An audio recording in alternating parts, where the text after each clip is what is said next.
All your business and home security needs. Welcome back to Frankly Speaking here on WYDC TV Big Fox. I'm your host, Frank Acomb. We are broadcasting from the Hesselson studio, and in that studio, we have Larry Sharpe. Welcome to the show. What's going on, Frank? How are you, brother? We got a lot going on. I just got to mention, the sun was so bright as you arrived that we had to move you from our different locations. So I brought the sun with me. Well, that is how popular I am. You know, how I'm going to change the world. I bring the sun. Where have you been the last 6 months? I should have come up here earlier. Yeah, exactly. Well, first of all, let's introduce who's your guest. It's my daughter. My daughter Josie is here. You don't have to get on camera. Just want to say hi. Yeah. Well, you can go over and say hi. Yes. There you go. Hi, I'm Josie. Campaign manager. There you go. Good. Yes. Okay. Yes. So let's do a little clarification. I actually bring my family around a lot. That's great. I have my team is all across New York and also outside of New York. I have people who are outside of New York with. You know, with today's technology, I don't have to have everybody in the state. And usually I have a driver who's really local, or sometimes my oldest daughter will drive. She's an EMT in New York City, and sometimes I can get her to come drive for me. So it depends. I bring my kids around when I can. I bring my family, my friends around when I can. This has to be a family affair. It's a big deal. Yeah. Something to remember. I'm the only guy running that the government isn't paying to run. Good point. You didn't take the matching funds? Well, I will take the matching funds eventually. Yeah. But I'm saying the government, right now, I'm not getting a salary to run. Right? Gotcha. I have to, this is my life now. Yeah, gotcha. Right? Every time I run, it's my third time running, I don't work. I just go and cross the state, say hi, meet people, learn things. I don't just sit around and get paid and then go on TV only. Sure. So let's talk about this to clarify, because some people are confused. There's been so much really confusion around this whole gubernatorial race, don't you think? Because we had Lawler first, and then there was Stefanik and Blakeman State, and so to be fair to Lawler never actually committed. Right. It was just speculation. There was a lot of speculation because he's very popular. Just to be fair to Lawler, he did not actually commit. You're right. He didn't commit. Right. So a lot of questions there. But now we have recently the Republican conference. They chose Blakeman to They coordinated Blakeman. I wonder if you use that word. Yes. But they coordinated Blakeman. Yes. So what does this mean for you? What is the process from here on out? The New York State leadership of the Republican Party has decided to abandon democracy and abandon the state. They decided instead to coordinate someone who has no chance of victory whatsoever. There was no democracy, no primary, no nothing. Bruce Blakeman is basically Mitt Romney. And when I say that is, if you remember when Obama, the charismatic Democrat, showed up, the Republicans said, well, throw Mitt Romney against him. That'll work. Yeah, well, here comes Mamdani, another charismatic Democrat. Same thing happens. What does the GOP do? Well, put Mitt Romney too up.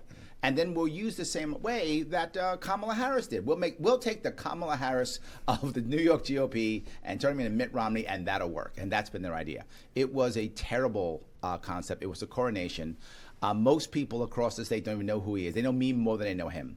I'm the one who goes out and sees people. And so now what I have to do, I have to take that popularity that I have right now and go out and get 15,000 signatures from registered Republicans. Okay. If 15,000 Republicans give me signatures, then there will be a forced primary.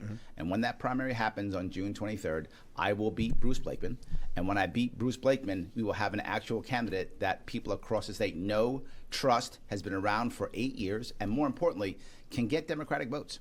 I am not endorsed by Trump, which in New York State's a good thing, right? Oklahoma, bad thing. South Carolina, bad thing. New York State, a good thing. And I also know from my previous runs, I already have data. 30% of the people who vote for me are registered Democrats. Interesting. 30% are registered either as no party affiliation or independent, and 40% are Republicans. So when I win the primary, I get all the Republican votes, plus Democrats and independents. I get tons of independents. That's my biggest chunk because I'm an independent, right? For two terms, I ran as a libertarian. Right. So with that in mind, I know this is a winnable race. Not just that, I'm also going to wind up getting a libertarian line on top of it. So I'll have a third line. Okay. Which means people who are in the state who are Democrats, who don't like Republicans, who are like, oh, I don't want to vote for Republican. No worries. Vote for me as libertarian. And they have already. So I know that's true. This is what I'm up against. June 23rd will be the primary. I'll need 15,000 signatures before April. So we're going to start working on that this weekend and then moving on. We'll be working on it for that. And once that hits, we're going to be rocking and rolling. And people can come see me and talk to me and hang out with me whenever they want. In fact, I will be in Elmira tomorrow, Saturday at 6:30 at the WMC on West Water Street. Yes. So please come by if you guys want to come by and say hi to me. And because that's a lot of signatures, let's face it. It is. And I don't care if you're running for really town clerk all the way up. The time frame isn't long enough. In my No, opinion. not at all. And Look, you're talking about a huge number. Do you have a grassroots campaign working at that? yes. What's that We look have like? two things. It's very challenging. You're totally correct. Something to understand, and most New Yorkers don't understand, why can we not have change? We can't have change because our ballot access laws are draconian. And when I say that, I'm not exaggerating. People don't know this, but 2024, New York State was the only state in the entire union that did not have an independent on the ballot for president. Interesting. Only one. Yeah. And in 2022 was the first time in almost 100 years we didn't have an independent on the ballot for governor. And if I don't get in the ballot this time, we won't have one this time either. We've destroyed all independent parties. We've made a system to where only the elites can run. So only people who run are the current person holding it and someone else holding office. That's it. And then, of course, since we don't have primaries anymore, Democrats haven't had a primary, Republicans don't have a primary, there's no voting whatsoever. Right. The parties decide which aristocrat we get the chance to vote on. And this is why there's no change. So you are correct. It's very hard. It should change. And when I'm governor, I will change it. Access to the ballot is not a thing that should be difficult. It should be very easy. Lots of countries have lots of different ways. California has 10, 20, 30 people on the ballot somehow, and they all survive. You can have multiple people on the ballot. And here's the issue. If across New York State, every time we have some kind of some kind of independent on the ballot, over 500,000 people vote for that person. Now you might go, wait a minute, 500,000 people. Yeah, they know that guy's not going to win. The 100,000 people who voted for me last time knew I wasn't going to win. Sure. But they voted for me anyway. What does that mean? It's a protest vote. Well, they could stay home. That's apathy. A protest vote is I show up and I vote against the two major parties. That is literally our freedom of speech. That's what it is. More choice on the ballot is American. And the fact that we print ballots and stop it, that's not in the Constitution. Parties made that up. We have to stop that. You're completely correct. Now, would you have ran if Stefanik was still in it because it means that much to you to change the system, or is it about running for governor? Yes, I want to change the system. So it's important for me to run no matter what. I would have wanted to get the Libertarian Party ballot access again as I did in 2018. Okay. But what made me make the actual Republican change was Stefanik dropping out. Stefanik obviously, had her own issues, obviously. That's why one reason she dropped out, obviously. But the issue is she was far more popular across the state. People actually liked Stefanik. People knew her. They liked her. She had a chance at making some impact. Now, could she have won? I don't know. The Republicans haven't won any statewide election in this state in 24 years. Yeah, The Republican Party right now, if we don't make a change, which is why I'm doing this, if we don't make a change, there will be no resistance, none. We will have a single party state, and the Republicans will not be able to run any candidate statewide ever again. I'm not joking. Right now, and people don't know this, in New Mexico, the Republicans do not have a candidate for governor. Governor, statewide. Republicans, why bother? The state is so deep blue, they can't get anyone to run. The opposite's true right now in Nebraska. In Nebraska, Democrats, states so red, Democrats have no candidate for senator of U.S. Senate. Yeah. No candidate. Wow. New York State is 2 cycles from the Republican Party never being able to run a statewide candidate. Not governor, not senator, not AG, nothing again. I want to break that. We do that by, believe it or not, following what Trump actually did. Trump created a coalition in 2024, right? He had Elon Musk, he had RFK Jr., he had Tulsi Gabbard. Right. That coalition is the answer. You have a coalition against the establishment. I'm that coalition guy. I can bring people from other parties. I can bring people together who aren't just worried. But more importantly, there are a bunch of Republicans in this state who've given up. They're ready to leave. They're waiting for either an elderly parent to pass away, they're waiting for someone to graduate, or they're waiting to retire, and they're going to pack up and they're going to leave so they don't bother voting. Some parts of North Country, 1 in 6 vote. Wow. That's how bad it is. Wow. Well, you know who motivates them? I do. A new guy, fresh blood with ideas. Ideas on energy, ideas on taxation, ideas on localism, ideas on farming, ideas on all these things, ownership concepts, housing. I would ask you, if you're listening right now, what is the current plan for the Republicans to fix this state? Don't bother thinking there is none. You don't have an answer. No one does. They don't either. Why? They're not going to win. They're going to try. There is no answer. Their answer is, Hochul is bad. That's their answer. Hochul's terrible. They've been yelling in this state. New York GOP leadership has been yelling Hochul bad or Cuomo bad for 20 years and losing. You think they learn? The Democrats nationally have been yelling Trump bad for 10 years and he's president twice. It doesn't work. Yelling other guy bad does not work. Right. You've got to have some kind of answer, some kind of plan. And to your point about the poll, the new Marist poll, I was looking it up as you were speaking. 1 in 3 New Yorkers, this isn't party-wise, but 1 in 3 New Yorkers plan to move out of the state due to out-of-hand cost of living. Yes, that's the norm. Yeah. We are losing over 100,000 people every single year. They're leaving. And the sad part for anyone who's not an establishment Democrat, right? If you are a non-establishment Democrat, or if you are Republican or conservative or libertarian, anything non-established Democrat, all those people are leaving. The people who are staying are establishment Democrats. This is why Cuomo could say, if you're conservative, there's no room for you in my state. His words. Yeah. This is why Hochul can say, if you vote Republican, you're anti-American, you're anti-woman. She can say that. Why? There aren't enough Republicans in the state to stop her. You may not know this, only 23% of registered voters in New York State are Republican. 30% are either non-affiliated or independent. So independents are bigger than Republicans. Republicans are third in this state. Yeah. And Democrats are 47%. So if you can't get Democrats and independents, you can't win in this state. You can't make changes I'm talking about, right? This state has to create, to deal with the biggest point, which is what you just said, cost of living. 2 aspects. Housing, 3 aspects, sorry. Housing, taxes, and energy. Those are 3 biggest ones. Sure. You got to touch all those. One way you touch those. Starting a New York State social trust. This is a sovereign fund for New York State. If we start a sovereign fund for New York State, already Singapore has one, Norway has one, it will change everything. Why? The first thing you want to do with that is once you raise enough cash, should be within a year or 2, you pay for education. Right out of the sovereign fund. The sovereign fund is not part of the government. You follow the Singapore model. It is a separate company with a separate CEO and a separate board. Otherwise, the government just takes the money, right? You remember, like the lottery, just takes the money. So you can't have that. Once it pays for education, why is there a need for school tax? Right. There isn't. When school tax goes away, depending upon where you are in the state, 50% of your property tax is gone. In that area, it depends where you are. Some people it's more, some people it's less. But imagine a 50% property cut tax within the next 2 years. What a change that would have. People might actually want to stay. That will change hugely. Still not done when it comes to taxation. Right now, New York State income tax is around 4%, depending upon where you are in the state, a little bit higher and lower different areas. Straight 4%, goes down 0.5% every year for 8 years, down to 0. So within 8 years, we are a 0 income tax state. Why do we do it that way? We have been so much debt, we're so bloated, you can't just end income tax. Realistically, we would just collapse. There's just so much debt. The state's in such bad shape. But can you wean them off? Yes.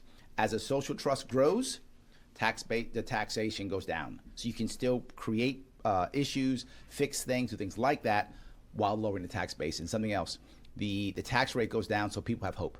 What people don't have in New York State is hope. But I'm still not done. If we then actually pay directly for schooling and there's no school tax, local people control their own school districts. Right? There's no need for state strings or federal strings. So if you want to have civics in your school, you can. If you want to have Sharpe in your school, you can, right? Now we can stop forcing our kids into college who shouldn't go to college. One of our biggest issues in New York State is we don't have enough tradesmen.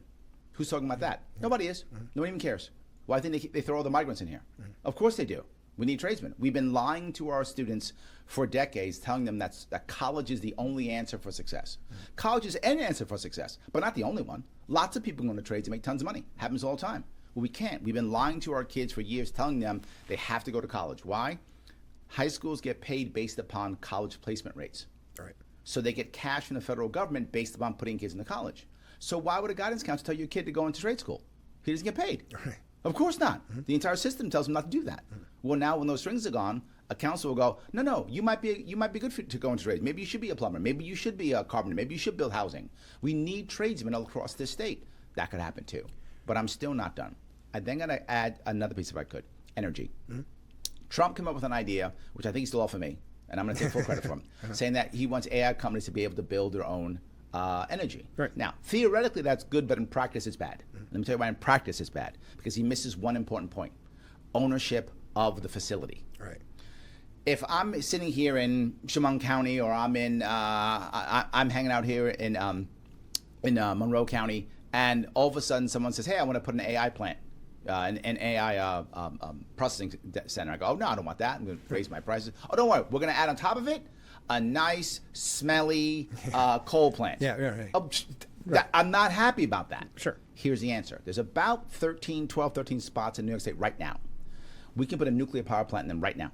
Within 1 year to 2 years, up and running. Either thorium, which is the new style that China is using right now, which impossible to melt down, or you use the ones that are modular. So if something goes wrong, you pull one out, you can add more, that kind of stuff. Sure. Either one works. You put it in, but here's the issue. All the government does is lease the land out. Okay. The AI companies can build it if they want to. They'll go together with energy companies, they'll build it. But here's the rule. You can build it, you can put all your AI or your blockchain stuff right around it, connect directly to it so there's no grid issues. But 50% of that is owned by the local municipality who agrees to it. Okay. If the municipality agrees to it, they get 50% ownership, which means profits and voting. Why does that matter? Profits, number one. At the end of the year, if they're making tons of money selling all this energy, the people are like, fine, I don't mind. I don't get a bunch of jobs, but I get a bunch of cash. So either I do one of three things with that cash. One, I create a local credit union, which is funded by the energy plant, which means now I can give 1% loans for people who want to start businesses or want to revitalize their main street, or housing. They want to start building housing, whatever the case may be. Or just get a check. Or I get cheap energy. Who cares? But now I've got 13 different energy resources there that are owned by local people. They are all getting paid. So now they have an asset. People are wealthy not because they have big salaries. They're wealthy because they have assets. Start giving people assets. With that in mind, now I've got 13 different power plants that can get as big as they want to get. What does that mean? Competition. So everybody's energy prices go down because you can sell to anybody you want. Right. Also voting rights. Why? Right now we know AI is not going away. We know people aren't going to, the government's not going to allow us in any way, shape, or form to regulate it. Well, we will control it through the voting of energy. And energy controls AI. If we're voting, we have leverage. We can tell the AI companies, I don't want you doing this, I don't want you doing that, because we can vote and go, no energy for you. That's a key aspect. Last piece I'll bring up, and this is for people who are in tough spots. We've got to focus when it comes to building new housing on rent to own. Rent to own is the key. Starting it with actually, believe it, public housing. And then moving from that. We want people to have an ownership mindset. Stake in it, yeah. Yes, more ownership is the way we can save this place. If we can save New York, we can save the nation. Now, you might go, Larry, I like idea one, but I don't like idea two, whatever. Here's what I want you, if you're watching this right now, or listening to this right now. What governor candidate can give you actual answers? They can't. There's no plan. I just gave you plans. You have me on the actual debate stage, you will have to have actual plans. You have to talk about it, make things happen. I'm about fixing this state. I'm not about just winning again or whatever the case may be, or keeping my party in power or whatever. I'm about fixing the state. Yeah. Before we go, how are you going to get the info out? You said, I mean, you've got a lofty goal of how many signatures you need. Yep. You crossed that. How do you get the word out? I know Blakeman said that he's going to focus on upstate. There's the argument, well, Stefanik wouldn't have had to do that. She had probably. So he'll be focused on upstate. What would your game plan be? I actually have the opposite. Upstate and popular. Yeah, okay, there you go. I have the opposite problem as Blakeman has, right? I'm actually opposite. But most people, I still get recognized. If I'm walking around like a Stewart's around here, people, oh my God, it's Larry Sharpe, how you doing? People still recognize me. So upstate's not my problem. I have to focus more on downstate I have to get about 30% of New York City voters to say yes. It's about 30%. If I get 30%, it will work. Now the advantage is I'm already campaigning. I do events in the city. I do events all across the area. But I have one other advantage that Blakeman does not have, and neither does Kathy Hochul. And this is what Trump did in 2024. I'm the podcast guy. Right. I've already been on Joe Rogan. I've already been on Glenn Beck. I've already been on Patrick Bet-David. I've already been on Tim Pool. Right. I can just call them up and go back on again. Once I get on the ballot, I go back on again. The podcast and the social media is what I have better than both Kathy Hochul and better than Blakeman. That is my advantage they don't have. That will help me out tremendously. If I make that happen from, as you know, once you're in a social media world, that gets you into more terrestrial issues, right? Oh, he was on this, let's bring him on ABC. Oh, let's bring him on Fox. Oh, he was on this, let's bring him on CNN, right? That begins to happen as that works. So, and I've already been on, if you remember, in 2024, I was a surrogate in the media for RFK Jr. Oh, yeah, okay. So I've already been on all those shows. Forgot about that, yeah. Yep, I've been on all those shows already. I've been on all TVs. They don't know who I am. And in 2016, I was a surrogate for Gary Johnson when he ran for president of Libertarian. So, again, I have those connections. Once I'm on the ballot, you didn't see me in 2022 because I was sued off the ballot. Yeah, okay. When I get on the ballot in 2026, you'll see me in all those shows all over again. Great. That's the advantage. So before we go, how can people get involved? I know they can come see you in Elmira, WMC North. It's 6:30 tomorrow. What's the best way to find out more? LarrySharpe.com. Well, here's the best thing. You can just Google Larry Sharpe. My name is not that popular. I am the most popular Larry Sharpe in the country. And it's Larry Sharpe with an E. And the E stands for electable. Perfect. Thank you so much for giving us so much time, and we'll talk soon. Have a good one. All right. We'll be right back with Frankly Speaking after this.